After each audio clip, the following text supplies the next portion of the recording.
Alright, guys and girls, and inanimate internet AI bots currently indexing the web.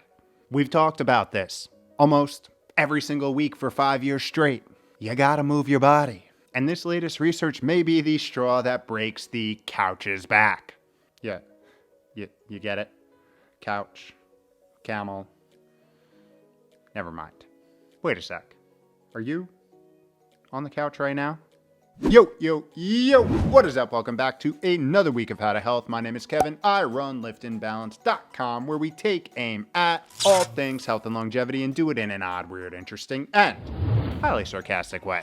Today we are getting off our butts to take a look into the nefarious effects of us humans' favorite hobby, sitting for extended periods of time without meaningful movement, aka the opposite of badonkadonking, and how this ever-growing norm, as harmless as it seems, may be one of the driving causes for an earlier than expected meeting with the Grim Reaper. Yeah.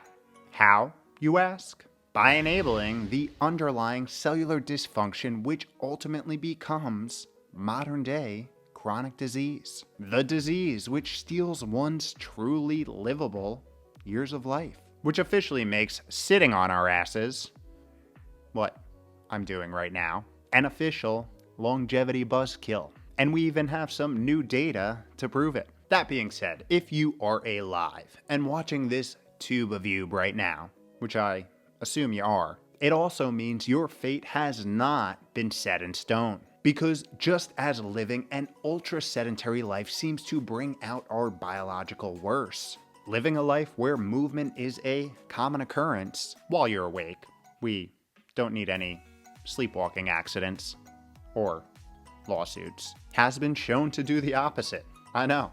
Funny how that works. In fact, intentionally and methodically moving our badonkadonk may be the most powerful disease-preventing tool that we have. So after we set the stage and cover this new hot off the scientific streets research, we'll highlight some tactical ways to incorporate more badonkadonking into your day.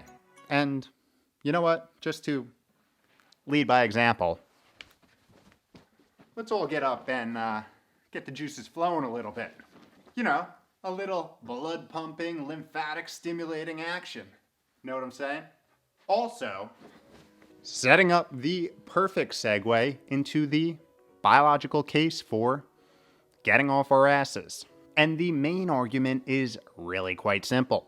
Moving and being able to sustain movement for long periods of time is one of our superpowers, programmed in our biology through millions of years of evolution. Let me explain. It is estimated that starting somewhere around 25 million years ago, crawling primates slowly evolved into our great ape ancestors, which eventually became the upright walking us a few minuscule 100,000 years ago. And it's often overlooked how this shift set the stage for not only enhanced survival, but innovation, biological innovation. How, you ask?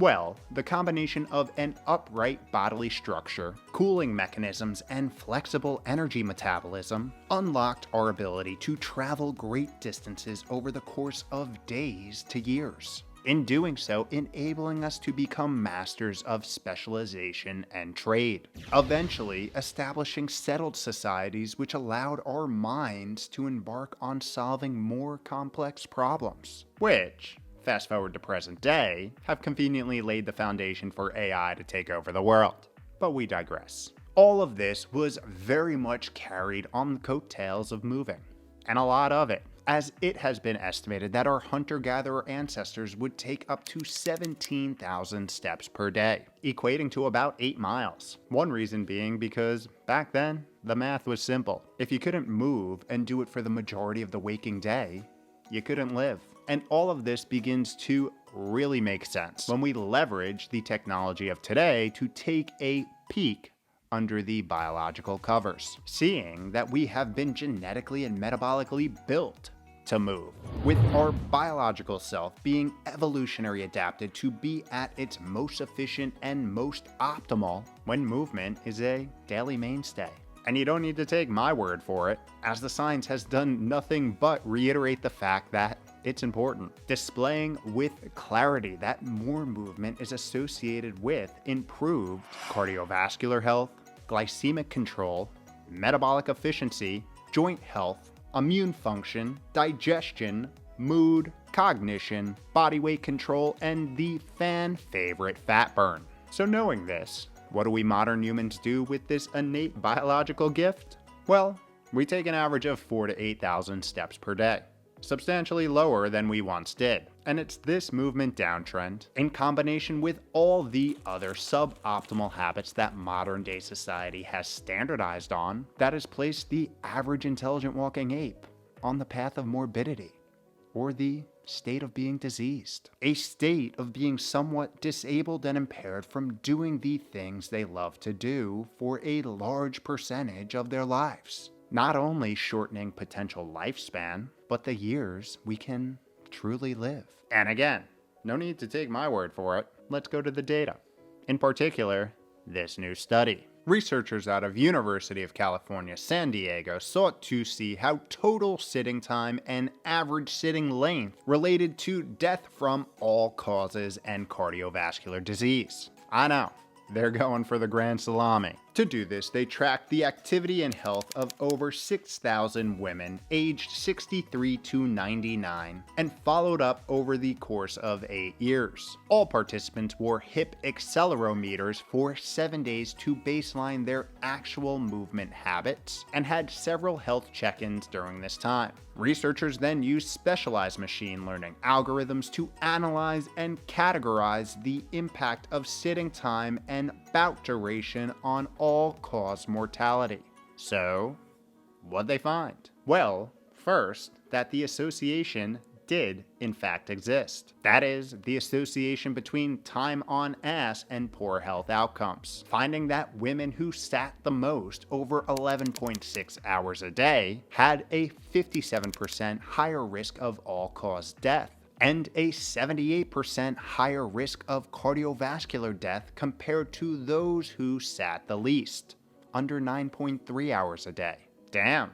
Adding on, both total sitting time and longer sitting length were associated with increased mortality risk. And the steepest rise in mortality risk happened after daily sitting exceeded that 11-hour threshold, which is a whole lot of sitting in a 16-hour-ish waking day, but definitely not outside the norm. All in all, they concluded their findings support that reducing overall sitting time and encouraging frequent breaks from sitting is good for disease and, well, death prevention. Now, was this study perfect?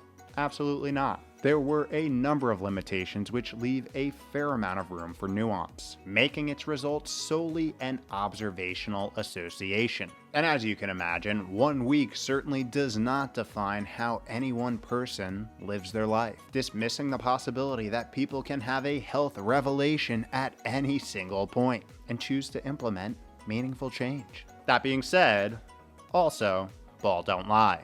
In this case, a lot of the numbers and the previous research that supports it, meaning this association at the population level should not be ignored. So, if you fit into the category of sitting just a little too much, maybe that revelation is today. So let's talk about some ways to flip your movement script.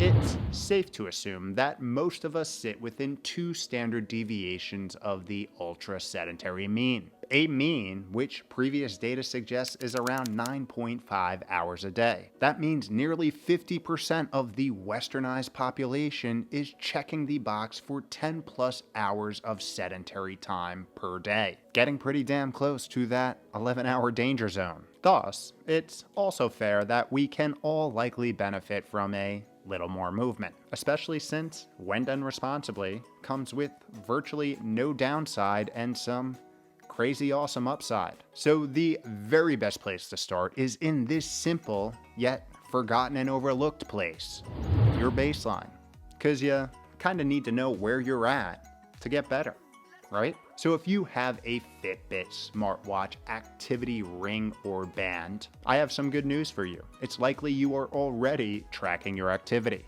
So take a look at it and note you're trailing 3, 6, 12 months. With that baseline, here are some ways to get a little tactical, starting with the morning. Because come on, what better thing is there to do than move after 8 solid hours of not moving at all? With exception to those overachievers who sleepwalk, of course. Not only does movement jumpstart your biology, align your body clock, ramp up your detoxification systems, and boost your mood, all of which we discuss here, it puts you in a better biological position to have a damn day, and a harder biological position to have a stressful one. So habit stacking 5 to 10 minutes of light movement, ideally outside, is a great way to start your day. This could be stretching, taking your coffee for a walk, mobility work, yoga, whatever floats your boat or gets you moving. Any morning movement is great movement. And when I say habit stacking, I'm referring to a technique which entails stacking a new desired habit, like walking, alongside something that you already do each and every day, something that is pre-programmed into your daily rituals. This could be drinking coffee, letting the dog out, or jamming to that T Swift song while you're making breakfast, building on top of an already existing habit, thus making it easier to execute and maintain. Speaking of breakfast, another great strategy is adding a 5 to 10 minute bout of light movement following each meal, because it's not only good for all the reasons we just discussed, but also a great way to improve digestion, battle bloating, stabilize glucose levels, and stave off that post-meal energy crash. Oh, and it makes your muscles bigger. Yeah, you heard me right.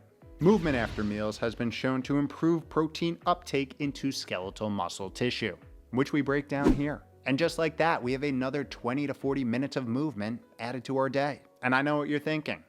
Why stop here? Let's keep rolling. One of my favorite and most impactful rules that I've implemented over the last 10 years is my steps rule. And it's super simple. If I see steps, I take them. Now, this may take some time to solidify as a habit, but once it does, you'll never catch yourself willingly getting on an escalator or elevator again. Best part being, taking the stairs is a sneaky, catch-all strength cardiovascular stability exercise. And what you'll find is, when you're looking, there is a hell of a lot of stairs everywhere. So take them. Another fan favorite of mine is taking one meeting a day for a walk. And this doesn't just apply to work and school. We are all on our phones way too much. So pick one of your phone activities and take that for the walk. Whether it be a conference call, tube of you, talk of tick, gram of Insta, podcast, whatever. Remember, you alter your biochemistry and prime your brain for learning when you move. So you'll likely retain more from whatever you're listening to, which may or may not be a good thing. And bringing your movement outside only adds to the biological benefits, as nature is one of the most powerful mood and cognitive boosters there is. Finally, the more classical approach of sustained exercise via a planned workout, also, as we know from all our other deep dives, is super beneficial. Getting your heart rate up into the 60 to 80% working range and sustaining it for a good 20 to 40 minutes drives biological shifts which not only make you feel effing awesome, but unleash the cellular and metabolic fountain of youth from within. So I challenge you to challenge yourself and start doing what you were biologically built to do, and move that ass a little more. It doesn't need to be anything crazy, and ideally should be implemented in a slow, sustainable way, ensuring that it gets ingrained as a habit for the long run. And before you know it, reach autopilot mode, or something that you do each and every day because it has been reinforced as something that improves your day, and thus your life. And when the going gets tough and you just don't want to do it, which happens to all of us here and now, remember that you, the animal that you are, have been programmed to be at your biological best when movement is your norm. So make the intentional choice and decision to own it, knowing that no one can do it for you, especially when it comes to moving your ass. Speaking of that, it's about time we pick up where we left off. Ball's in your court.